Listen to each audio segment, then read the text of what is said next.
قل يا عبادي الذين أسرفوا على أنفسهم لا تقنطوا من رحمة الله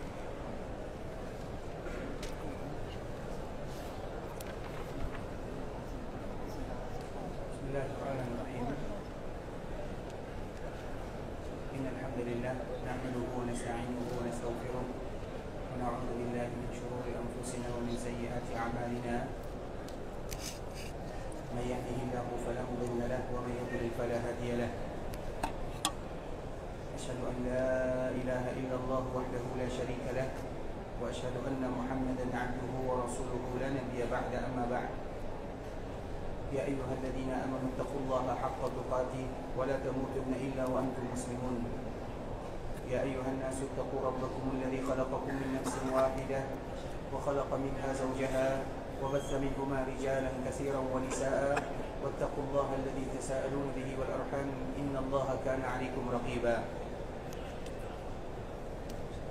يا أيها الذين آمنوا اتقوا الله وقولوا قولا سديدا يصلح لكم أعمالكم ويغفر لكم ذنوبكم ومن يطع الله ورسوله فقد فاز فوزا عظيما أما بعد فإن أصدق الحديث كتاب الله وخير الهدي هدي محمد صلى الله عليه وسلم وشر الأمور محدثاتها فإن كل محدثة بدعة وكل بدعة ضلالة إخوة الإسلام saudaraku muslimin para tetamu Allah rahimani wa rahimakumullah.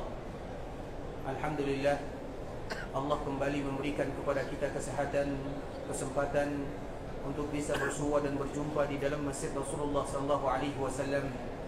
Sebuah nikmat yang dianjurkan bagi kaum muslimin siang dan malam agar selalu meminta kepada Allah Subhanahu wa taala. Allahumma inna nas'aluka al-'afwa wal 'afiyah. Ya Allah, kami meminta al-'afwa, kesehatan, al-'afiyah, keberkahan di dunia dan di akhirat. Doa ini merupakan doa yang bisa menunjang kita untuk selalu beribadah kepada Allah.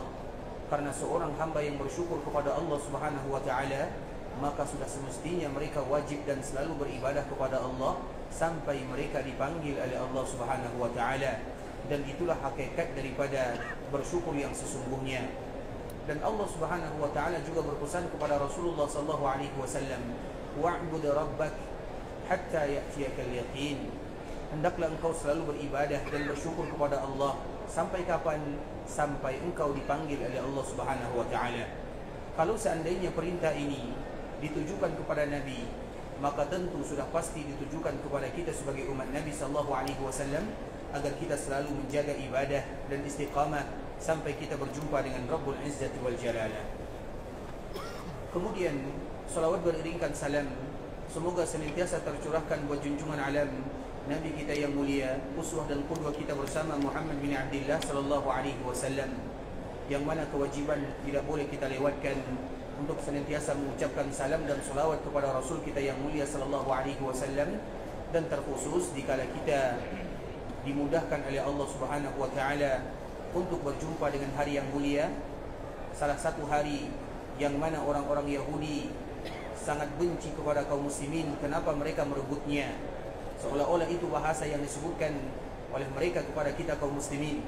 Salah satunya yang membuat orang-orang Yahudi benci kepada kaum muslimin adalah ketika Allah mengkhususkan hari Jumat sebagai hari kemenangan atau hari yang mulia, dikhususkan oleh Allah Subhanahu wa taala untuk Nabi kita yang mulia sallallahu alaihi wasallam. Dan di antara salah satu kemuliaan hari Jumat tersebut adalah dianjurkan bagi kita untuk memperbanyak porsi mengucapkan salam dan salawat kepada Nabi sallallahu alaihi wasallam.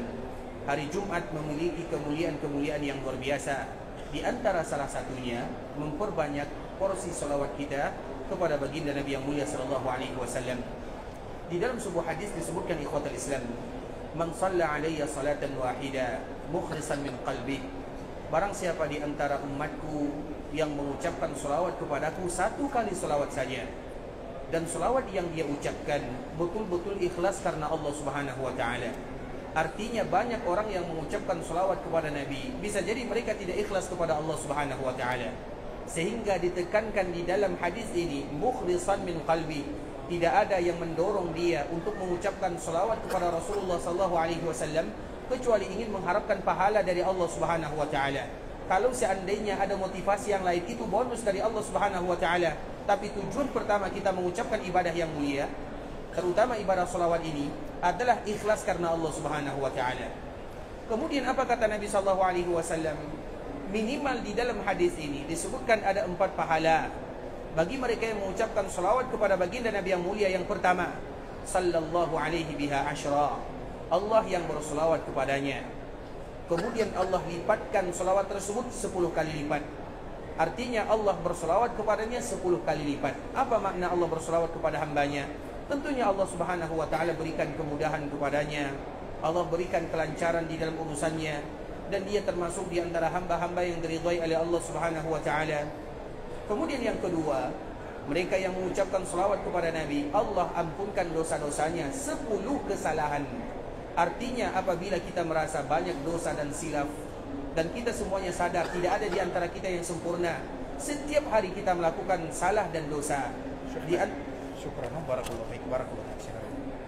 Di antara salah satu cara untuk menggugurkan dosa-dosa tersebut adalah mengucapkan salawat kepada Rasulullah sallallahu alaihi wasallam. Begitu juga pahala yang ketiga, mereka diberikan pahala oleh Allah Azza wa Jalla 10 pahala. Kemudian yang keempat, 10 darjat dibandingkan dengan mereka yang tidak mengucapkan salawat kepada Nabi sallallahu alaihi wasallam. Nah, pahala ini ikhwatul Islam baru kalau seandainya seorang hamba mengucapkan satu saja. Misalnya dia mengucapkan sallallahu alaihi wasallam, atau dia mengucapkan Allahumma salli ala Muhammad wa ala ali Muhammad kama sallaita ala Ibrahim wa ala ali Ibrahim innaka Hamidum Majid. Satu dia mengucapkan salawat ini, maka 4 minimal pahala yang akan dia dapatkan. Dan Imam Ibnu Qayyim rahimahullah menuliskan di dalam sebuah kitabnya Jala'ul Afham, mereka yang mengucapkan salawat kepada Nabi minimal mereka akan mendapatkan 40 keutamaan dari satu salawat. Itu baru dari satu salawat. Bagaimana kalau seandainya kita menjadikan hari-hari kita senantiasa membiasakan? Karena salawat itu ikhwatul Islam, tidak ada yang berat di sana, tapi yang berat itu adalah kebiasaannya. Bagaimana kita membiasakan diri melewati hari-hari untuk membasahkan lisan dan lidah mengucapkan salawat kepada Nabi sallallahu alaihi wasallam. Itu yang terpenting. Dan tentunya kita akan melakukan segala cara yang bisa mengingatkan diri kita agar lisan kita ini tidak berhenti mengucapkan salawat kepada baginda Nabi yang mulia. Kalau di sini tradisinya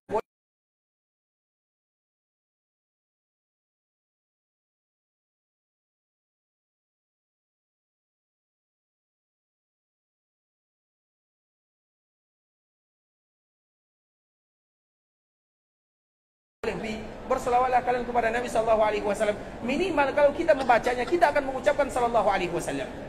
Begitu juga misalnya di mobil-mobil. Kita lihat kalau ada di antara kita yang berada di luar, kemudian dia saksikan ada mobil, tulisan di belakangnya itu ada tulisan-tulisan yang indah. Ada yang mengucapkan tulisan di belakang mobilnya itu Masya Allah Tabarakar Rahman. Ada tulisan di belakang mobilnya itu sallallahu alaihi wasallam. Sehingga dikala kita melihat mobilnya, yang pertama kali tertuju adalah bacaannya. Sehingga dengan kita melihat bacanya, minimal kita langsung mengucapkan sallallahu alaihi wasallam. Artinya itu salah satu cara untuk mengingatkan kita berselawat kepada baginda Nabi yang mulia. Bisa kita contoh, misalnya di rumah kita, di pintu misalnya, kita tulis kalimat ini, kita bacakan hadis Nabi, kita tulis di sana. Mobil kita, daripada kita tulis bacaan-bacaan yang lain, kita tulis Masya Allah Tabarakar Rahman, Salli ala Nabi atau Sallallahu alaihi wasallam. Apa salahnya? Untuk mengingatkan diri. Kita tahu pahalanya, kita tahu keutamaannya. Yang kita lupa itu adalah karena lalainya. Itu yang menjadi masalah. Keutamaan berbicara tentang salawat kepada Nabi Sallallahu alaihi wasallam semua kita tahu, tapi kadang-kadang di sanalah kita lupa. Kenapa kita lupa? Karena kita tidak ada yang mengingatkannya. Nah, disitulah kita butuh saling mengingatkan. Dan yang mengingatkan itu bisa jadi manusia, bisa jadi tulisan, bisa jadi yang lainnya. Banyak cara yang bisa mengingatkan kita. Dan di antara salah satunya adalah dengan tulisan-tulisan yang tadi telah kita contohkan. Dan tidak menjadi masalah kalau seandainya kita meniru. Makanya mungkin sekarang kita semangat mengucapkan salam dan salawat kepada Nabi, tapi lisan kita masih basah mengucapkan salam dan salawat kepada Nabi sallallahu alaihi wasallam? Apakah kita hanya cukup mengucapkan salam dan salawat kepada Nabi dikala kita berada di kota Madinah? Tidak. Selama-lamanya kita ingin mengucapkan salam dan salawat kepada Rasulullah sallallahu alaihi wasallam. Dimanapun kita berada, kita ingin selalu lisan ini tidak letih mengucapkan sallallahu alaihi wasallam, dan itu merupakan di antara bentuk kasih sayang dan cintanya kita kepada baginda Nabi yang mulia sallallahu alaihi wasallam, sehingga kita senantiasa mengingatkan ikhwatul Islam, terutama porsinya di hari Jumat, karena besok adalah hari Jumat, kita memperbanyak melatih diri untuk mengucapkan salawat dan salam kepada Nabi sallallahu alaihi wasallam. Allahumma salli ala Muhammad wa ala ali Muhammad kama sallaita ala Ibrahim wa ala ali Ibrahim innaka Hamidum Majid. Allahumma barik ala Muhammad wa ala ali Muhammad kama barakta ala Ibrahim wa ala ali Ibrahim innaka Hamidum Majid. Ikhwatul Islam, saudara kaum muslimin, para tetamu Allah rahimani wa rahimakumullah. Pada kesempatan kali ini, kita akan kembali melanjutkan pembahasan tentang akhir daripada wafatnya Rasulullah sallallahu alaihi wasallam, yang mana itu merupakan di antara pembahasan yang sangat indah, di mana Nabi sudah menghabiskan waktunya di kota Madinah kurang lebih 10 tahun lamanya. Namun 10 tahun ini adalah 10 tahun yang paling penuh dengan sejarah, di mana kota Madinah menjadi saksi perjuangan baginda Nabi yang mulia sallallahu alaihi wasallam. Di mana kota Madinah adalah kota di mana Allah berikan kemudahan langkah awal kepada Nabi untuk menyebarkan dakwah kepada umat manusia, sehingga kota Madinah disebut dengan kota Manba'ul Wahyi, kota di mana terpancarnya wahyu ilahi, karena wahyu itu senantiasa turun kepada Nabi SAW, terutama di kota Madinah.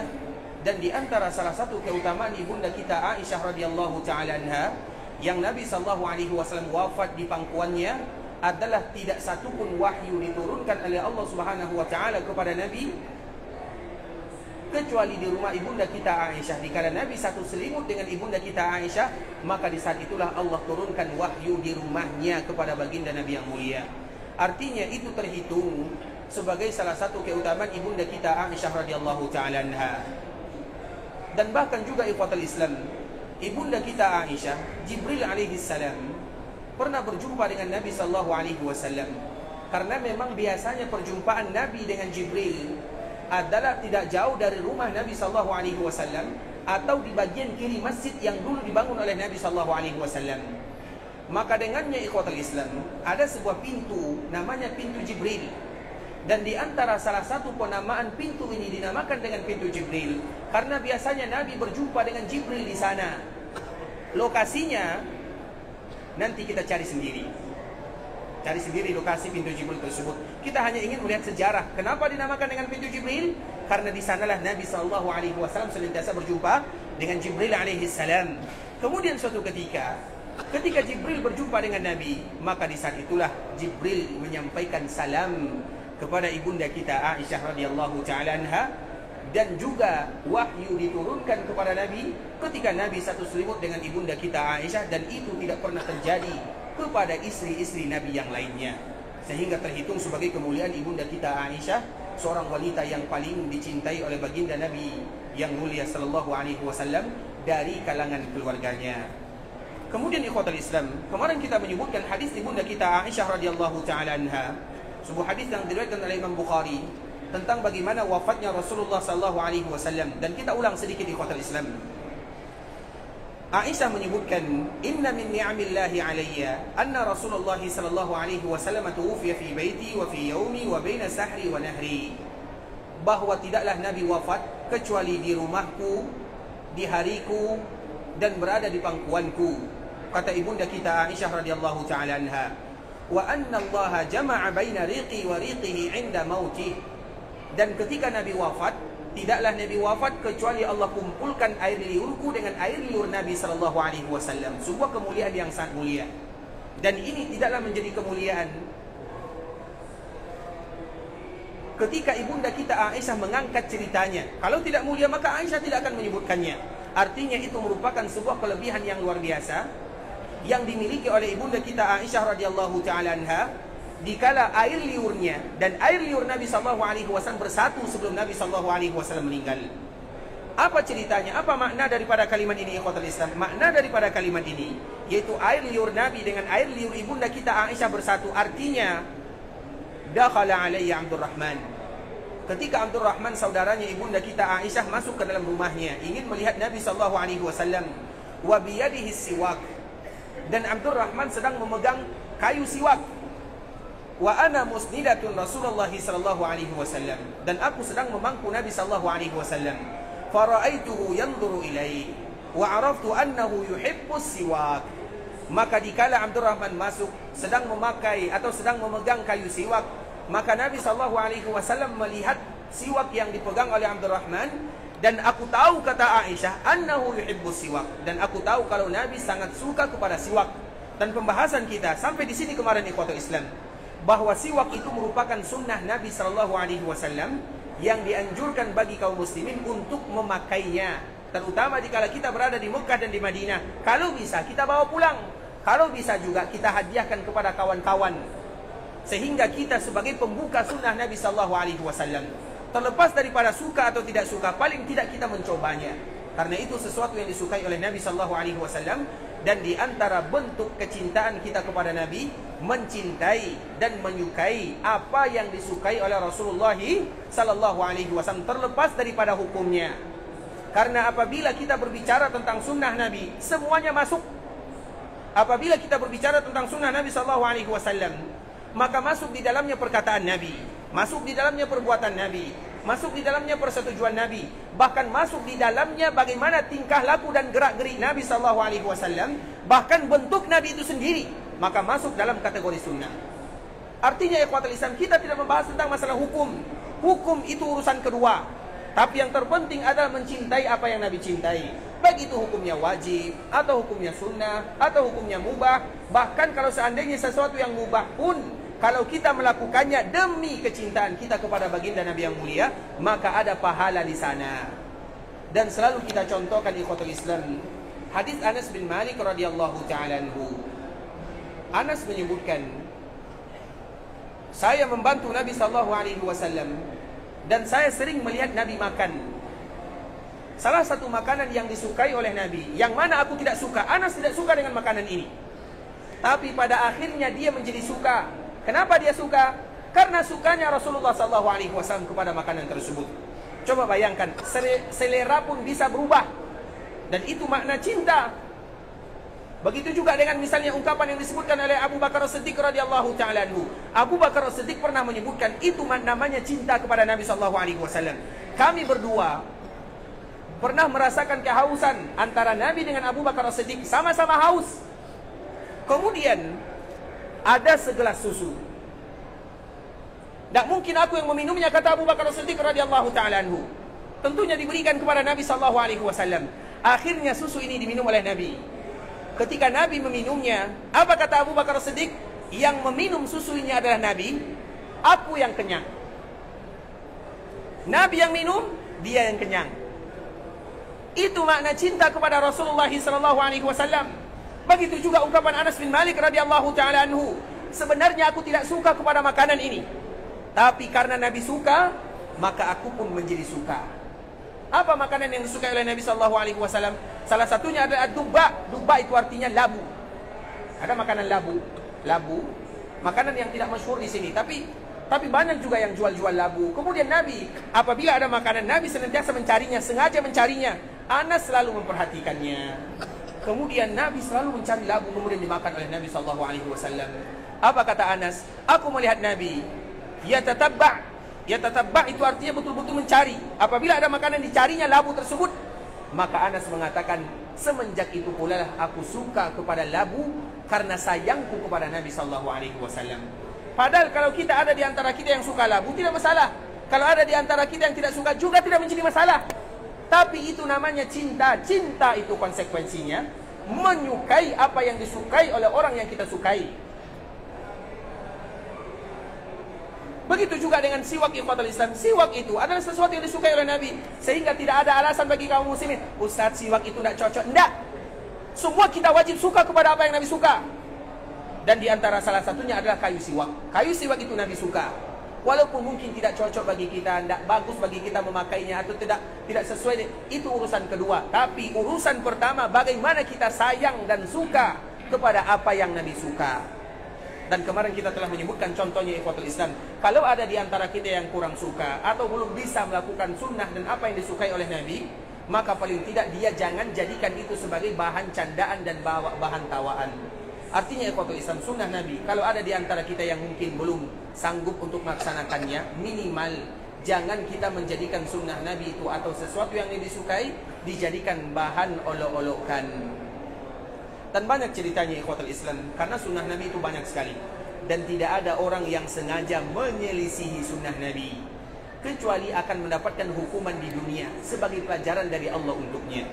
Pernah suatu ketika ikhwatul Islam, di antara sunnah Nabi, ini mungkin sunnah yang sering kita lewatkan, terutama bagi kita yang menjamak dan mengqasar salat, atau bagi kita yang selalu melakukan safar. Kalau misalnya kita ingin safar, kemudian tiba-tiba salat ingin dilaksanakan, biasanya apa yang harus kita lakukan? Kita tetap safar atau kita salat duluan? Biasanya sunnah Nabi yang mana? Safar dulu atau kita salat dulu? Siapa yang bisa jawab? Safar dulu. Kenapa safar dulu? Karena Rasulullah seperti itu. Apa dalilnya? Masya Allah, silakan. Masya Allah. Masya Allah. Tapi jawabannya salah ya. Baik, barakallahu fiik. Kalau di antara sunnah, ini hukum asal ya. Kecuali nanti kalau berbeda, misalnya safar kita, karena bisa jadi safar kita berbeda. Safar kita kalau ketinggalan pesawat. Tapi kalau safar dulu mungkin ketinggalan rombongan atau ketinggalan kendaraan, tentunya. Tetapi kita berbicara tentang hukum asal. Di antara sunnah Nabi SAW, kalau kita ingin safar, kemudian salat ingin dilaksanakan, maka salat dulu. Terutama bagi kita yang belum salat dulu, baru kita safar. Nah, kejadian ini ikhwatul Islam terjadi kepada sahabat Nabi SAW atau kepada orang yang datang setelah Nabi SAW, setelah sahabat Nabi. Ada sahabat Nabi mengingatkan kepadanya, dia ingin safar, dia ingin melaksanakan ibadah. Kemudian dikala dia safar, orang ingin salat, maka dipanggil oleh sahabat Nabi SAW, wahai fulan bin fulan, salat dulu, karena aku mendengar Nabi SAW mengatakan ini dan itu. Tidaklah kalian boleh melakukan safar, kalian mendengarkan orang melaksanakan ibadah salat, kecuali salat dulu. Artinya hak Allah yang pertama harus kita dahulukan, baru kita safar setelahnya. Karena bisa jadi dengan kita salat, kita mengadu kepada Allah, Allah mudahkan safar dan perjalanan kita. Kemudian ikhwatul Islam, dia tidak mau, dia mengatakan, aku sudah ketinggalan rombongan, karena rombongannya sudah berangkat, sudah pergi. Kemudian dia pun akhirnya pergi. Apa yang terjadi ikhwatul Islam? Karena dia menyelisih sunnah Nabi SAW, padahal dia ada masa ijtihad di sana. Artinya dia mungkin betul karena kawannya meninggalkannya, tapi sunnah Nabi tetaplah sunnah Nabi SAW. Bisa jadi karena dia tidak mau, karena jengkel, atau karena yang lainnya, kita tidak tahu. Tapi yang ingin kita sampaikan, dikala dia menyusul kawannya, maka dia jatuh dari kendaraannya atau dari ontanya. Dikala jatuh, apa yang terjadi? Patah tulangnya. Apa lagi yang terjadi? Salat tidak dia dapatkan, perjalanan juga dia tidak bisa kerjakan. Dua-duanya habis. Itu sunnah Nabi SAW. Dan masih banyak contoh-contoh yang lainnya. Contoh yang paling biasanya ditinggalkan oleh kaum muslimin, masalah yang paling ringan, tapi banyak di antara kita yang lupa. Kita tahu sebenarnya, tapi kita lupa. Salah satunya adalah makan dan minum, terutama minum zam-zam ini ikhwatul Islam, dengan menggunakan tangan kanan. Banyak kita saksikan saudara-saudara kita, semoga Allah jaga dia, semoga Allah berikan taufik, yang masih minum berani minum dengan tangan kiri. Apa susahnya minum dengan tangan kanan? Bukankah itu sunnah Nabi SAW? Minum zam-zam, kemudian ucapkan bismillah. Dikala kita minum zam-zam ikhwatul Islam, sebelum kita melanjutkan sunnah ini, kalau kita minum zam-zam, maka jangan kita minum zam-zam hanya satu cawan, satu gelas. Minimal 10 ya. Minimal kita minum zam-zam 10. Karena memang Nabi SAW menyebutkan di antara salah satu hadisnya, banyak riwayatnya, kalau kalian kenyang dengan zam-zam, artinya banyak kalian minum zam-zam, maka Allah akan hilangkan rasa kenifakan di dalam hati kalian. Kita ingin tidak ada di antara kita yang ada rasa nifak di dalam hatinya. Dan di antara salah satu solusinya, minumlah zam-zam sebanyak-banyaknya sampai kita tidak bisa lagi untuk minum setelahnya. Hatta yatadalla itu sampai puas. Kapan waktu yang paling bagus? Waktu yang paling bagus itu ikhwatul Islam setelah sholat subuh. Kemudian kita syuruk. Kemudian setelah syuruk ini minum zam-zam sebanyak-banyaknya, sekuatnya kita. bisa kuat 5, bisa kuat 10, bahkan ada teman kami dari Malaysia kuat 23. Di sini siapa yang rekornya? Belum ada kan? Paling 5 kita sudah nggak tahan lagi. Artinya kita ingin yatadalla', kita ingin puas dengan minum zam-zam tersebut. Nah, banyak adab yang dianjurkan oleh Nabi SAW. Kita mulai dari yang kecil-kecil. Tidak usah kita mulai dari sunnah-sunnah Nabi yang besar. Yang dari kecil-kecil saja. Cara minum. Masih banyak kita minum lupa baca bismillah. Masih banyak di antara kita minum yang masih dengan tangan kiri. Sedangkan masalah berdiri atau duduk itu memang terjadi perbedaan di antara para ulama. Walaupun hukum asalnya setiap kali kita minum maka dianjurkan duduk. Ustadz, Nabi pernah berdiri? Iya. Tapi alasan Nabi tentu ada, bisa jadi karena situasi dan kondisi. Dan di dalam kategori sunnah, apabila terjadi pertentangan, kalau terjadi pertentangan antara perkataan dengan perbuatan Nabi, kalau terjadi pertentangan, kemudian tidak bisa digabungkan antara perkataan dengan perbuatan, mana yang harus kita dahulukan? Perkataan Nabi atau perbuatan Nabi? Siapa yang jawab? Perkataan Nabi. Kenapa? Kenapa didahulukan?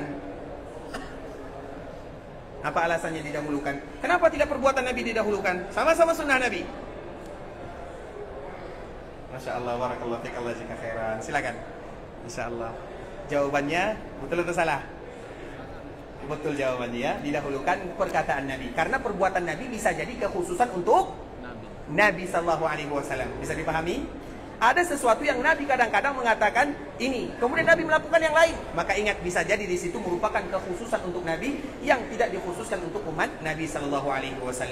Nah, begitu juga dengan minum. Di antara anjurannya, minum dengan bismillah, menggunakan tangan kanan, kemudian duduk, itu hukum asalnya. Kemudian minum, tidak bernapas di dalamnya, kemudian jangan langsung minum semuanya. Dalam satu cawan ini, satu gelas ini minum 3 kali tegukan. Itu di antara sunnah Nabi. Apakah kita sudah menerapkan sunnah-sunnah yang mudah ini? Itu baru sunnah yang mudah, ikhwatul Islam. Makan, minum dengan tangan kanan, tidak usah yang berat-berat. Makanya kalau kita pernah sebuah kejadian, ikhwatul Islam, tentunya Nabi SAW mewajibkan, karena makan minum dengan tangan kanan itu tentunya hukumnya wajib bagi kita semuanya. Pernah suatu ketika ada orang yang makan bersama Nabi SAW.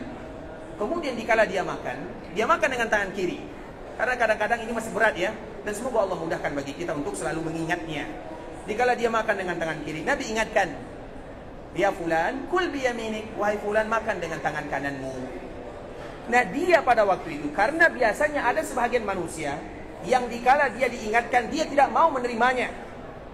Dan itulah kesombongan yang sesungguhnya. Di antara kesombongan yang sesungguhnya adalah apabila kebenaran disampaikan kita tidak mau menerimanya. Dan yang lebih parah lagi, kita menentangnya. Dan ini salah satu buktinya. Dikala Nabi yang menyampaikan, kul biyaminik, makan dengan tangan kananmu. Apa jawabannya? La astati'. Saya tidak bisa. Tidaklah dia mengatakan kalimat ini kecuali karena sombong, tidak mau. Padahal dia tahu. Dikala demikian, maka Nabi pun mengatakan, la stata'ta atau mastata'ta. Engkau tidak akan lagi sanggup untuk selama-lamanya. Apa yang terjadi setelahnya, ikhwatul Islam? Kalau Nabi yang mengatakan demikian, engkau tidak akan lagi sanggup untuk selama-lamanya. Padahal dia sanggup untuk makan dengan tangan kanan. Tapi karena tidak mau menerima nasihat dari Nabi SAW, maka selama-lamanya dia tidak bisa lagi mengangkat tangannya, lumpuh. Padahal sesuatu sunnah yang biasa dilakukan oleh kaum muslimin. Hanya makan dan minum dengan tangan kanan. Tapi apabila itu didasarkan karena kesombongan dan keangkuhan, tidak mau menerima nasihat dari agama, dari sunnah baginda Nabi yang mulia, ingat akibatnya di dunia sebelum Allah berikan pelajaran di akhirat sana. Makanya kita tidak berbicara tentang hukum, tapi kita berbicara tentang inqiyad. Bagaimana kita tunduk dan patuh kepada agama, dan kita tunduk dan patuh kepada sunnah baginda Nabi yang mulia SAW. Itu yang terpenting. Salah satunya ini, ikhwatul Islam, adalah siwak. Dan masih banyak lagi contoh-contoh yang lainnya. Contoh yang ketiga misalnya, di antara salah satu sunnah Nabi SAW, biasanya terutama bagi kita yang kehausan, kalau minum itu biasanya jangan langsung minum dari, kalau kita masukkan air kemudian kita tuangkan, cerek lah ya, cerek lah, atau apa bahasa yang lain, teko ataupun yang semisalnya teko. Di antara sunnah Nabi, kita tuh tidak boleh minum langsung dari teko. Biasanya itu bagi kita yang kelelahan atau kehausan, tiba-tiba masuk ke dapur, ambil tekonya langsung kita minum. Nah, itu dilarang oleh Nabi SAW. Dan kadang-kadang masih ada juga di antara kita yang melakukannya. Tapi bisa jadi karena ketidaktahuannya atau karena terlalu haus pada waktu itu, terlepas daripada alasannya. Nah, kejadian ini juga pernah terjadi. Ada orang yang disebutkan Nabi melarang kita minum dari fai siqa, yaitu mulutnya, muncungnya apa namanya itu, teko tersebut. Kemudian dia tetap minum. Kemudian dikala dia minum, apa yang keluar ikhwatul Islam? Jangankan air, bukan air yang keluar, ular yang keluar, ular. Bukan karena alasan sunnah atau tidak sunnahnya, tapi karena keangkuhannya. Oleh karenanya ikhwatul Islam, keangkuhan, kesombongan hanya akan membuat kebinasaan. Dan sombong yang sesungguhnya adalah sombong enggan tidak mau menerima sunnah-sunnah Nabi yang mulia sallallahu alaihi wasallam. Itulah sombong yang sesungguhnya. Sombong kepada manusia iya juga, sombong kepada yang lain iya juga, tapi sombong yang sesungguhnya batarul haq wa ghamtun nas. Dikala dia tidak mau menerima kebenaran dan menganggap remeh manusia, itu yang sombong sesungguhnya. Nah, kita lanjutkan ikhwatul Islam. Annahu wa arabtu annahu yuhibbu siwak. Dan ketika dia melihat kepada siwak, aku tahu Nabi suka kepada siwak. Siwak ini tidak wajib hukumnya, tapi dianjurkan bagi kita menggunakannya. Kesempatannya dikala kita berada di sini. Kemudian faqultu, aku pun mengatakan kepada Nabi, akhudhuhu lak ya Rasulullah, apakah aku ambilkan siwak ini untukmu? Kemudian fa asyara bi ra'sihi an-na'am. Nabi tidak lagi bisa berbicara karena Nabi SAW betul-betul sakit. Dan kita selalu menyebutkan Nabi tidaklah merasakan sakit atau di akhir-akhir kehidupan Nabi, kecuali Nabi kepalanya itu selalu diikat karena terlalu sakit. Dan sakit yang dirasakan oleh Nabi terkumpul 3 hal di dalamnya. Nabi demam yang sangat tinggi. Bahkan dikala Abdullah bin Mas'ud baru saja memegang tangan Nabi, innaka latu'ak. Ya Rasulullah, kau betul-betul sakit. Demamnya luar biasa, 2 kali lipat dibandingkan dengan demam yang kita rasakan. Kalau kita pernah sampai 40 derajat misalnya, maka Nabi 80. Dan itu bukan sesuatu yang ringan di kota Islam. Kemudian Nabi pusing sakit kepala. Kemudian belum lagi bekas racun yang termakan oleh Nabi dikala terjadi perang Khaibar. 3 inilah yang dirasakan oleh Nabi dikala Nabi SAW sakit. Kemudian Nabi sangat lemas. Dan Aisyah menawarkan kepada Nabi, ya Rasulullah, akhudhuhu lak, apakah siwak yang tadi kamu lihat aku ambil? Nabi tidak bisa mengatakan, iya ambilkan untukku, tapi dia memberikan isyarat ambil. Artinya terlalu lemah Nabi SAW di akhir kehidupannya. Kemudian ikhwatul Islam, fatanawaltuhu. Kemudian aku ambilkan siwak. Setelah aku ambilkan siwak ini, maka aku berikan kepada Nabi. Dikala diberikan kepada Nabi, fashtadda alaih, maka Nabi betul-betul merasakan sakit yang tidak lagi Nabi SAW sulit bergerak. Karena siwak, apabila kita ambil, maka tidak mungkin langsung dijadikan untuk membersihkan gigi, tapi harus digigit terlebih dahulu. Baik itu dengan dibuang kulitnya atau tidak dibuang kulitnya, boleh bebas, tergantung selera kita masing-masing. Karena ada orang yang langsung menggigitnya, kulitnya dimakan, tidak menjadi masalah. Karena kayu siwak itu adalah kayu yang mulia, yang indah, yang ada barokah di sana. Tidak mungkin Nabi menyundahkan sesuatu, menganggap atau memerintahkan kita sebagai umatnya kecuali ada kelebihan di kayu tersebut. Kemudian fashtadda alaih, Nabi tidak bisa lagi untuk menggigitnya. Wa qultu ulayyinuhu lak, maka aku pun kembali berkata, apakah aku melembutkan kayu ini untukmu ya Rasulullah? Aku lembutkan, diambil kemudian digigit.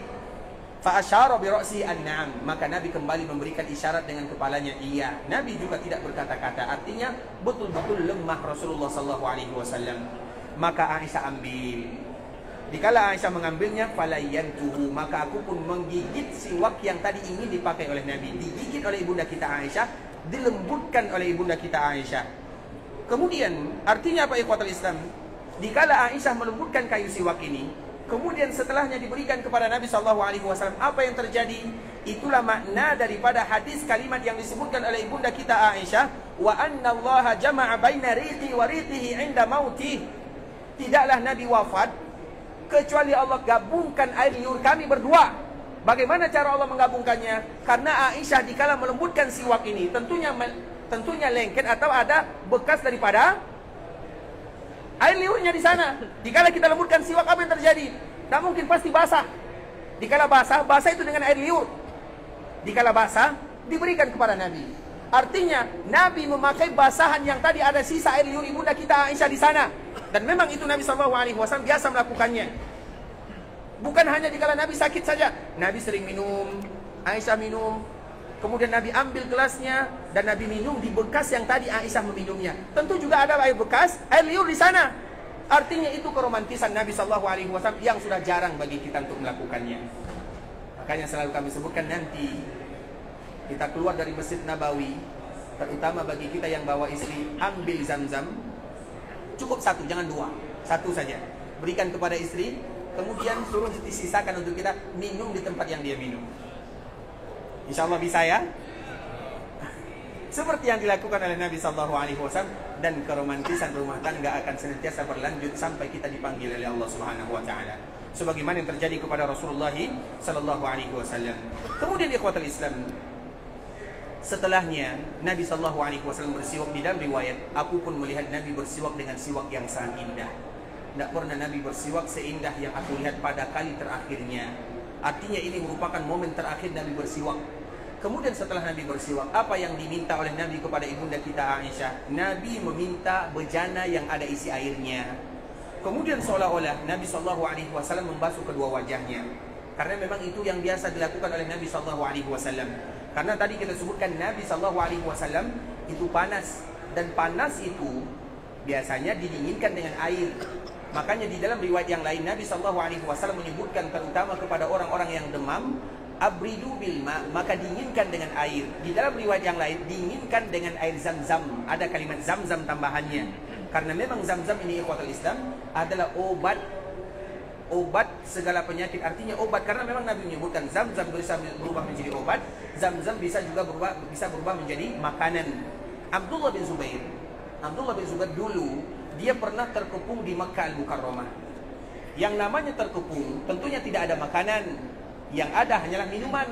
Dan satu-satunya minuman adalah minuman yang ada di samping Ka'bah. Karena Zam-Zam itu jaraknya dari Ka'bah kurang lebih 25 meter saja. Kemudian berapa lamanya dia dikepung? 30 hari 30 malam. Bukan waktu yang singkat. Dia tidak ada makanan, tidak ada minuman. Apa yang terjadi? Zam-Zam yang dia jadikan sebagai makanan. Dan itulah makna daripada hadis Nabi yang mulia, Zam-Zam lima syuribalah. Zam-Zam itu tergantung tujuan kita untuk meminumnya. Kalau kita ingin meminumnya untuk sehat, Allah berikan kesehatan. Kalau tujuan kita minumnya untuk diberikan keberkahan, Allah berikan keberkahan. Kalau tujuan kita meminumnya agar diberikan keturunan, Allah berikan keturunan. Makanya setiap kali kita minum Zam-Zam, niatkan dengan niat yang sangat banyak. Jangan langsung minum, dak. Ya Allah, ampunkan dosaku, mudahkan urusanku, lancarkan pekerjaanku. Semuanya minta kepada Allah Azza wa Jalla sesuai dengan apa yang Nabi sebutkan. Zam-Zam lima syuribalah. Zam-Zam tergantung apa tujuan kita untuk meminumnya. Dan salah satu tujuan kita meminumnya adalah untuk makanan. Karena Zam-Zam itu betul-betul bisa menjadi makanan. Kami dulu pernah, kurang lebih tahun 2010, ya kurang lebih 13 tahun yang silam. Jadi ada kami melaksanakan ibadah haji. Kemudian di kala haji 2010 atau 2011, kemudian tiba-tiba kami berjumpa dengan salah seorang nenek yang kesasar atau ditinggal rombongan. Dan biasanya nenek ini umurnya sudah 70 tahunan lah. Dikala dia ditinggal rombongan, dia tidak keluar dari masjid. Karena biasanya ada orang yang hilang, biasanya dia keluar mencari hotelnya, semakin jauh dari masjid, akhirnya semakin jauh dia kesasarnya.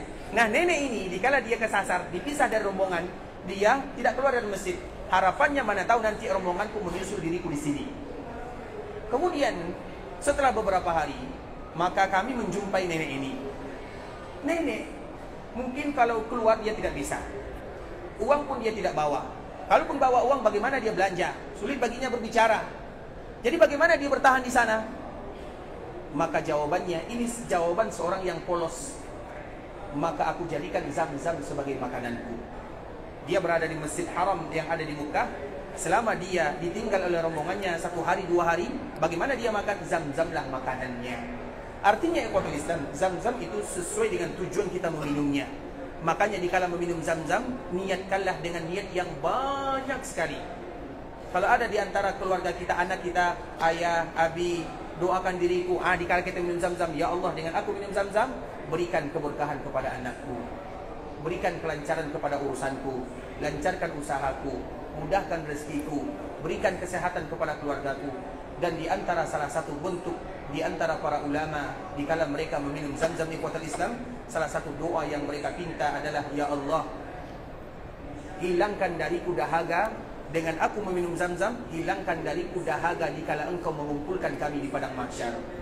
Coba bayangkan alangkah indah doa mereka. Mereka berdoa bukan hanya untuk di dunia, tapi di antara doa mereka, ya Allah, dengan kami kenyang, lepas dahaga kami dengan minum Zam-Zam, maka lepaskan pula lah dahaga kami dikala kami dikumpulkan di padang mahsyar. Dan itu merupakan di antara doa yang sangat indah, jarang di antara kaum muslimin yang berdoa dengannya. Kalau doa minta rezeki, semua orang kita berdoa dengan minta rezeki. Tapi siapa di antara kita yang berdoa memikirkan kehidupan yang berikutnya? Dan semoga Allah Subhanahu wa taala senantiasa menjaga kita semuanya. Kemudian ikhwatul Islam, Nabi sallallahu alaihi wasallam meminta air yang ada bejana yang ada air. Kemudian Nabi sallallahu alaihi wasallam membasuh mukanya. Dikala Nabi sallallahu alaihi wasallam membasuh mukanya, yaqul, setelah itu Nabi mengatakan, la ilaha illallah, tiada ilah yang berhak disembah kecuali Allah. Sebuah kalimat yang kita ingin hidup di atasnya dan kita juga ingin wafat di atasnya. Kalimat yang juga Nabi ucapkan, la ilaha illallah. Itu kata Nabi sallallahu alaihi wasallam. Kemudian Nabi melanjutkan, innalil mauti sakarat. Sesungguhnya setiap kematian itu ada yang namanya sakarat. Sakarat itu artinya ikhwatul Islam, sakarat sesuatu yang mana sulit bagi kita untuk memprediksinya, lemah atau kita tidak sadarkan diri, itu namanya sakarat. Sakarat itu bisa jadi sakron atau orang yang pingsan, itu disebut dengan sakarat. Karena seorang muslim ketika mereka menghadapi kematian, sakarat itu bukan berarti identik dengan sakit. Kita harus membedakan. Sakarat itu bukan berarti sakit. Sakarat itu adalah masa-masa terakhir seorang muslim atau seorang hamba berpisah dengan dunia. Bisa jadi ada rasa sakit, bisa jadi tidak ada rasa sakit, tergantung amalannya. Makanya Abu Hurairah radhiyallahu ta'ala anhu, kita kenal dengan Abu Hurairah. Siapa nama Abu Hurairah?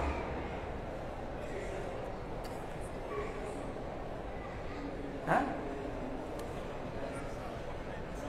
Abdurrahman bin Sakhar. Siapa mengatakan seperti itu? Imam Ibnu Hajar Al-Asqalani, insyaallah. Barakallahu fik, Allah jika khairan. Abu Hurairah ini ikhwatul Islam, dikala diceritakan kepadanya tentang kematian, apa katanya? Marhaban bil maut. Tidak ada di antara kita yang berani mengatakan yang demikian. Dikala dia berbicara atau dibicarakan kepadanya tentang kematian, dia mengatakan marhaban, selamat datang wahai kematian. Karena orang yang beriman ikhwatul Islam, amalan yang mereka lakukan selama ini, kapan mereka baru memetiknya? Nanti. Mungkin sekarang kita masih mendapatkan lelah, kita sholat lelah, kita puasa lelah, kita beribadah lelah. Kapan kita baru mendapatkan hasilnya? Awal daripada hasilnya dikala kita akan dipanggil oleh Allah Azza wa Jal. Di saat itulah amalan-amalan kita muncul dan bermunculan untuk memberikan kabar gembira kepada orang yang akan dipanggil oleh Allah Subhanahu wa taala. Makanya dikala kita salat misalnya, kita rajin salat, menjaga salat 5 waktu, menjaga salat di rumah Allah Azza wa Jal, kita berpuasa, kita berzakat, kita santuni anak yatim, kita berbakti kepada orang tua, kita melakukan kebaikan kepada tetangga, kepada semuanya. Kapan kita baru akan memetik hasil daripada itu semua? Bukan sekarang. Kalau ada di antara kita yang memetiknya sekarang, berarti itu bonus dari Allah Azza wa Jal. Kalau ada di antara kita yang belum memetiknya, ketahuilah, pertama kali mereka akan mendapatkan hasil dari amalan yang mereka lakukan selama mereka berada dalam kehidupan dunia. Di awal mereka akan dipanggil oleh Allah Azza wa Jal, terutama di kala sakarat tersebut. Makanya Abu Hurairah berani mengatakan marhaban bil maut, selamat datang wahai kematian. Kenapa? Dia tahu dia banyak melakukan kebaikan. Dia sahabat Nabi sallallahu alaihi wasallam. Karena kebaikan itu ikhwatul Islam akan memberikan kabar gembira terutama kepada mereka yang akan dipanggil oleh Allah Subhanahu wa taala. Karena ketika kita dipanggil itu ikhwatul Islam, ada malaikat. Malaikat itu ada dua macam jenisnya. Makanya Allah sebutkan di awal surah An-Nazi'at, wan nazi'ati. Apa arti wan nazi'at? Setelah wan nazi'at apa? Wan nazi'ati gharqa, wan nasyitati nashta. Apa arti nazi'at? Nazi'at itu ayat pertama ini untuk orang yang tidak beriman atau mereka yang banyak melakukan dosa dan maksiat. Maka untuknya adalah wan nazi'at. Apa arti nazi'at? Misalnya ada paku, kita tancapkan di sini, kemudian tembus di bawahnya. Kemudian yang di bawah ini kita bengkokkan lagi. Kemudian bagaimana cara kita mencabutnya? Mudah atau sulit? Seperti itulah nyawa mereka akan dicabut oleh Allah Subhanahu wa taala. Makanya malaikat yang bertugas namanya wan nazi'at. Itu malaikat yang terbiasa untuk mencabut sesuatu yang keras. Kenapa demikian? Orang yang tidak beriman kepada Allah atau mereka yang merasa dirinya banyak dosa dan maksiat, dikala malaikat pencabut nyawa yang disebut dengan nazi'at datang kepadanya, maka ruhnya akan berlarian. Karena roh ini tahu kalau dia banyak melakukan dosa dan maksiat, bisa jadi karena kekufuran, karena keingkaran, karena keegoan dan yang lainnya. Sehingga ruhnya kemana? Lari. Ada yang lari ke bawah, ada yang lari ke atas. Ruh itu kita tidak tahu, tapi diceritakan ruhnya akan lari. Lari kemana-mana. Sehingga dikala lari, sulit untuk mencabutnya. Sulit malaikat ini untuk mencabutnya. Dan dikala dicabut, maka ruh ini dikala dicabut, dia enggan untuk keluar. Karena dia tahu, kalau dia keluar, maka yang pertama kali dirasakan adalah rasa busuk yang luar biasa. Makanya Nabi SAW menceritakan ikhwatul Islam, ini motivasi bagi kita semuanya. Mengapa kita harus beramal, beribadah, melakukan kebaikan? Kenapa kita harus semangat beribadah kepada Allah sampai kita dipanggil oleh Allah Azza wa Jal? Karena manfaatnya akan kita rasakan di awal kita berpisah dengan dunia, terutama dikala kita sakarat. Makanya Nabi menyebutkan innalil mauti sakarat, semua kematian ada yang namanya sakarat. Dan sakarat seseorang berbeda antara satu dengan yang lainnya. Orang yang ingkar, yang kufur kepada Allah, demikianlah keadaannya. Kemudian dikala rohnya berpisah-pisah, terpencar-pencar, kemudian datanglah malaikat wan nazi'at, kemudian dicabut dengan sekeras-kerasnya. Maka di saat itulah dia merasakan kesakitan yang luar biasa. Karena dicabut, rohnya kemana-mana. Ibarat kita mencabut paku yang tadi telah kita contohkan. Sulit untuk mencabutnya, dan malaikat tetap mencabutnya. Dikala dicabut, terpisah dari jasadnya, maka langsung dibawa. Baru saja keluar, maka akan tercium aroma yang sangat busuk sekali. Kemudian dikala keluar aroma yang busuk ini, semua orang yang ada di dunia ini menciumnya kecuali yang namanya manusia. Kemudian dibawa ke atas. Semua malaikat-malaikat yang ada di sana, mereka merasa heran, ini bau busuk dari mana? Maka disebutkan nama yang dulu pernah diagung-agungkan di dunia, Fulan bin Fulan. Ini adalah ruhnya Fulan bin Fulan. Kemudian dikala sampai ke atas, maka tidak ada yang mau menerimanya. Busuk luar biasa. Kemudian dia dikembalikan ke jasadnya. Dikala dikembalikan ke jasadnya ikhwatul Islam, kemudian dia dikuburkan, maka di saat itulah datang temannya, teman amalannya yang berbentuk orang. Jadi amalan itu bisa dirubah oleh Allah dalam berbentuk. Nah, awalnya dikala dia dikuburkan, ada orang yang mendampinginya. Bentuknya jelek sekali, baunya busuk sekali. Kemudian dia pun takut, kamu ini siapa? Jangan dekat-dekat dengan diriku. Kamu siapa? Tidak mungkin dia berpisah dengan orang tersebut, karena orang ini mengatakan, aku adalah amalanmu. Bagaimana kita akan berpisah dengan amalan yang kita lakukan? Tidak mungkin. Dan itulah yang akan dia rasakan untuk selama-lamanya sampai terjadi hari kiamat. Itu orang yang tidak beriman atau mereka yang banyak melakukan dosa dan maksiat. Sedangkan mereka-mereka yang mukmin, mereka yang mukmin ikhwatul Islam, di akhir kehidupannya, maka dia akan merasakan ketenangan yang luar biasa. Sebelum dia meninggal, amalannya itu datang. Solat yang dia kerjakan selama ini, dikala dia sabar beribadah kepada Allah 5 waktu siang dan malam, itu yang wajibnya. Belum lagi yang sunat-sunatnya. Maka solat ini akan datang dari arah kanannya. Dikala solat ini datang, memberikan kabar gembira kepadanya. Datang lagi zakatnya dari kirinya, sedekah yang selama ini dia sembunyikan, sedekah yang selama ini dia berusaha untuk ikhlas karena Allah Subhanahu wa taala. Dia tidak tahu sudah berapa banyak anak yatim yang dia sudah sekolahkan, orang-orang fakir yang dia sudah bantu. Dia tidak tahu lagi karena saking banyaknya, karena memang itu kebiasaannya. Datang dari kanannya, memberikan kabar gembira kepadanya. Begitu juga dengan amalan-amalan yang lainnya, datang dari bawah. Dikala amalannya ini datang memberikan hiburan, maka dia pun bahagia. Dikala dia bahagia, maka datanglah malaikat pencabut nyawa. Wan nasyitati nashta wan nasyitat, ini adalah malaikat yang lembut sekali. Kemudian pada akhirnya ikhwatul Islam datang. Dikala datang malaikat ini, maka rohnya berkumpul dalam satu tempat. Dikala berkumpul dalam satu tempat, maka mudah untuk mencabut nyawanya. Kemudian dikala dicabut nyawanya ikhwatul Islam, maka seorang mukmin akan keluar ruh dari jasadnya ibarat air dituangkan dari gelas atau dari teko, begitu mudahnya. Dan semoga kita termasuk di antara salah satunya. Begitulah yang namanya sakarat. Jadi sakarat itu menakutkan bagi mereka yang dosa, bermaksiat, mereka yang tidak taat atau mereka yang kufar, tapi mudah bagi mereka-mereka yang beriman kepada Allah Subhanahu wa taala. Maka wajar ikhwatul Islam, Abu Bakar atau Abu Hurairah radhiyallahu taala anhu menyebutkan marhaban bil maut, selamat datang wahai kematian. Artinya dia tidak takut karena dia tahu ada amalan yang akan dia bawa berjumpa dengan Allah Subhanahu wa taala. Dan itu juga lah yang diucapkan oleh Nabi sallallahu alaihi wasallam, innalil mauti sakarat. Bukan berarti Nabi sallallahu alaihi wasallam merasa berat. Iya, ada hadis yang lain yang menyebutkan bagaimana efek daripada kematian. Iya, tapi bagi siapa? Bukan bagi semua orang. Nah, Nabi SAW menyebutkan innalil mauti sakarat. Sesungguhnya setiap kematian itu pasti ada yang namanya sakarat, tergantung bagaimana amalannya. Karena tidak ada satupun manusia kecuali takut yang namanya wafat. Mati itu semua kita takut. Tapi dengan datangnya amalan kebaikan yang kita kerjakan, di sana itulah kita bahagia. Nah, itulah yang disebutkan oleh ibunda kita Aisyah, man ahabba liqa Allah ahabballahu liqa'ah wa man kariha liqa Allah karihallahu liqa'ah. Barang siapa yang ingin berjumpa dengan Allah, tidak ada di antara kita yang ingin wafat. Tapi kenapa dia ingin jumpa? Karena amalannya yang tadi menghibur dirinya. Barang siapa yang ingin berjumpa dengan Allah, maka Allah pun senang berjumpa dengannya. Tapi barang siapa yang tidak mau berjumpa dengan Allah, siapa yang tidak mau ini? Mereka-mereka yang tidak beriman, atau mereka yang merasa dirinya banyak melakukan dosa dan maksiat, atau tidak mau beribadah kepada Allah Subhanahu wa Ta'ala, maka Allah pun tidak suka dan tidak senang berjumpa dengan dirinya.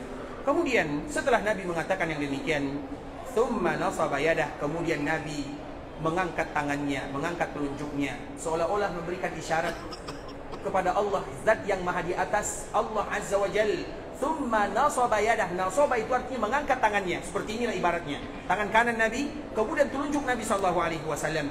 Faja'ala yaqul, kemudian setelah Nabi mengangkat tangannya, setelah mengucapkan la ilaha illallah innalil mauti sakarat, Nabi angkat tangannya, telunjuknya. Kemudian Nabi mengatakan fir rafiqil a'la, fir rafiqil a'la, fir rafiqil a'la hatta qubida wa malat yaduhu. Apa artinya? Besok kita sambung. Ikhwatal Islam, saudara kaum muslimin, para tetamu Allah rahimani wa rahimakumullah. Tentunya dengan kita mendengarkan kalimat-kalimat atau cerita dari baginda Nabi yang mulia sallallahu alaihi wasallam, membuat kita termotivasi untuk senantiasa semangat beribadah kepada Allah Subhanahu wa Ta'ala. Dan semua kita merasa bahwa kita pasti ada salah dan dosa. Kalau ada yang tidak bersalah, maka itu bukan manusia namanya. Kalau ada pun yang tidak bersalah, maka Allah tidak suka kepadanya. Makanya Allah menyebutkan, laulam tuznibu, kalau kalian tidak berdosa, maka Allah akan ganti dengan makhluk yang lain, yang mana makhluk ini berdosa, kemudian mereka minta ampun dengan dosa-dosa yang mereka lakukan. Artinya yang namanya manusia pasti melakukan dosa. Di dalam riwayat yang lain, walaupun para ulama berselisih tentang kuat atau tidak kuatnya, tapi didukung dengan riwayat-riwayat yang lainnya, Nabi SAW menyebutkan kullu bani Adam khata'. Khata' itu artinya apa? Bukan khata' disebutkan. Kalau khata' artinya salah. Kalau khata' ada syiddah di sana, ada tasydid, maka itu bentuk banyak salahnya, bukan satu salahnya. Jadi kita adalah manusia yang banyak salahnya. Tapi orang yang terbaik di antara kita adalah orang yang setiap kali dia melakukan kesalahan, maka dia mengatakan, ya Allah, ampunkan dosaku. Ya Allah, Engkau adalah zat yang maha pengampun, ampunkan diriku, ampunkan kesalahanku, tutup dosa-dosaku. Dan dia pun senantiasa mengucapkan istighfar, astaghfirullah. Dan di dalam kalimat astaghfirullah itu, bab ikhwatul Islam, Allah ada dua makna yang terkandung di dalamnya. Dengan kita selalu mengucapkan istighfar, astaghfirullah, yang pertama kita minta kepada Allah agar dosa-dosa kita diampunkan. Ya Allah, ampunkan dosa tersebut, walaupun catatannya akan tidak pernah hilang. Semua yang kita lakukan ada catatannya dan tidak akan pernah hilang di sisi Allah. Makanya yang kita minta kepada Allah, maafkan, bukan dihilangkan. Kemudian ketika kita minta ampun, minta dimaafkan atas kesalahan yang kita lakukan, maka yang kedua yang kita minta kepada Allah, tutupi kesalahan yang aku lakukan. Artinya jangan sampai satupun orang tahu dengan kesalahan yang pernah aku kerjakan. Karena apabila kita ditampakkan oleh Allah kesalahan yang kita lakukan, maka tidak akan ada yang berteman dengan kita untuk selama-lamanya. Dan itulah diantara makna kalimat yang ada di dalam kalimat istighfar. Yang pertama, kita minta ampun, kita minta dimaafkan atas kesalahan yang kita lakukan. Dan yang kedua, kita minta ditutupi kesalahan-kesalahan yang tadi telah kita lakukan. Makanya Nabi pernah menyebutkan, umatku itu akan senantiasa dimaafkan, diampunkan selama mereka menutupi kesalahan yang mereka lakukan. Tapi kalau mereka sudah membuka sitar yang telah ditutup oleh Allah, maka di saat itulah harapan mereka diampunkan sudah minim. Artinya selama mereka menutupi kesalahannya, maka di saat itulah Allah akan tetap senantiasa memberikan atau membuka kelapangan dan ampunan untuk dirinya. Dan kita senantiasa berharap kepada Allah Subhanahu wa Ta'ala agar Allah Subhanahu wa Ta'ala memberikan ampunan, rahmat dan kasih sayang kepada kita bersama. Ikhwatul Islam, saudara kaum muslimin, para tetamu Allah rahimani wa rahimakumullah, sampai di sini pembahasan yang bisa kita jelaskan. Yang benar tentunya dari Allah Subhanahu wa Ta'ala, yang salah sudah pasti dari diri kami pribadi, karena kurangnya ilmu kami, karena kebodohan dan karena kejahilan kami mohon dimaafkan.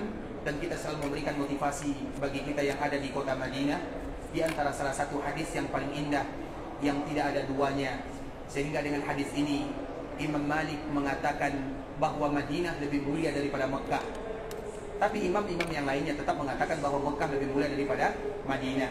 Nah, di antara salah satu alasan Imam Malik adalah hadis yang mulia ini. Nabi SAW menyebutkan dari hadis yang dikeluarkan oleh Imam Ibnu Majah dari sahabat Abu Hurairah, "Man jaa masjidi hada lam ya'tihi illa li khairin yata'allamuhu aw yu'allimuhu fa huwa bi manzilatil mujahidi fi sabilillah. Wa man jaa li ghairi dzalika fa huwa bi manzilatir rajul yanzuru ila matani ghairi." Barang siapa yang datang ke Masjid Nabawi, dan semua kita berada di Masjid Nabawi, kemudian dia menginginkan kebaikan agama, dia ingin belajar agama dengan tujuan bukan untuk jadi ustaz, bukan untuk jadi ulama, tidak. Karena apabila ada orang yang ingin belajar agama untuk jadi ustaz, maka dia tidak akan jadi ustaz. Kalaupun dia jadi ustaz, maka dia jadi ustazan. Tapi belajar agama adalah untuk Allah dan untuk mengangkat kejahilan dari diri. Salah satu momen yang paling indah adalah di Masjid Nabawi. Hadis yang tidak ada duanya di dunia. Barang siapa yang datang ke Masjid Nabawi ingin mengangkat kejahilan dari dirinya, ingin baca satu ayat dari Al-Quran, satu hadis dari Nabi, satu ayat, sudah semakin banyak ayatnya. Satu hadis, semakin banyak hadis yang akan dia ketahui. Maka ketika dan selama dia melakukan amalan ibadah yang mulia ini, selama itu pula lah dia terhitung sebagai orang yang berjihad di jalan Allah Subhanahu wa taala. Dan semoga kita terhitung sebagai orang yang berjihad di jalan Allah Subhanahu wa taala. Sedangkan bagi mereka yang datang, hanya sekedar datang, kemudian mereka tidak ada tujuan, maka mereka datang tanpa ada tujuan, maka ibarat orang yang hanya memperhatikan perhiasan yang dibawa pulang oleh saudara-saudaranya. Karena tidak ada orang yang belajar agama di kota Madinah di dalam Masjid Nabawi kecuali seolah-olah mereka membawa pulang warisan Nabi SAW. Dan tidak akan ada warisan yang paling indah melainkan warisan Rasulullah SAW. Kebahagiaan yang luar biasa karena kita ingin berkumpul dengan Nabi. Sebelum kita berkumpul dengan Nabi, maka kita ambil dulu warisan-warisan Nabi SAW. Salah satu caranya adalah belajar agama di kota Madinah di dalam Masjid Nabawi. Maka gara-gara inilah Imam Malik mengatakan bahwa Madinah lebih mulia daripada Makkah Mukarramah. Walaupun secara umum Makkah tentunya lebih mulia, kota yang paling dicintai oleh Allah Subhanahu wa taala dibandingkan dengan daerah-daerah yang lainnya, bahkan dilebihkan atau dibandingkan dengan kota Madinah. Walaupun ada beberapa sisi yang menunjukkan Madinah itu lebih mulia daripada Makkah, tapi secara umum Makkah lebih mulia. Walau ada beberapa sisi. Salah satu sisinya belajar agama di Masjid Nabawi mendapatkan nilai yang luar biasa. Dan juga di antara salah satu keutamaan mereka yang melapangkan waktu mereka untuk duduk di halaqah ilmu adalah agar Allah Subhanahu wa taala ampunkan dosa-dosa mereka semua. Dan semoga Allah Subhanahu wa taala ampunkan dosa-dosa kita bersama. Semoga Allah ampunkan dosa orang tua kita, keluarga kita, saudara-saudari kita, tetangga kita, masyarakat kita, guru-guru kita, ulama-ulama kita, para pemimpin kita, dan orang-orang yang pernah berbuat baik kepada kita serta seluruh kaum muslimin. Kalau ada di antara kita yang ingin meninggalkan kota Madinah, ingin beribadah ke Makkah Al-Mukarramah, kita berharap kepada Allah agar Allah menerima semua amal ibadah yang dia lakukan.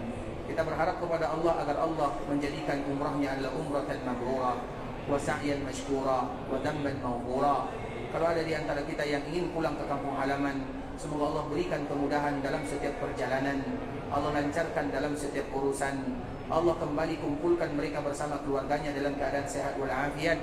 Dan kita selalu berharap, berdoa, bermohon, meminta kepada Allah agar kita selalu dan selalu bisa menjadi tamu Allah Subhanahu wa taala, beribadah di tanah haram Makkah dan di Madinah. Kita tutup dengan doa kafaratul majlis. Subhanakallahumma bihamdika asyhadu an la ilaha illa anta astaghfiruka wa atubu ilaik. Wa sallallahu wa sallim ala nabiyyina wa habibina wa khalilina wa sayyidina Muhammadin wa ala alihi wa sahbihi wa sallam tasliman katsira. Assalamualaikum warahmatullahi wabarakatuh.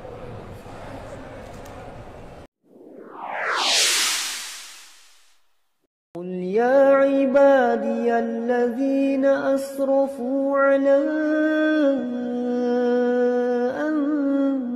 أنفسهم لا تقنطوا من رحمة الله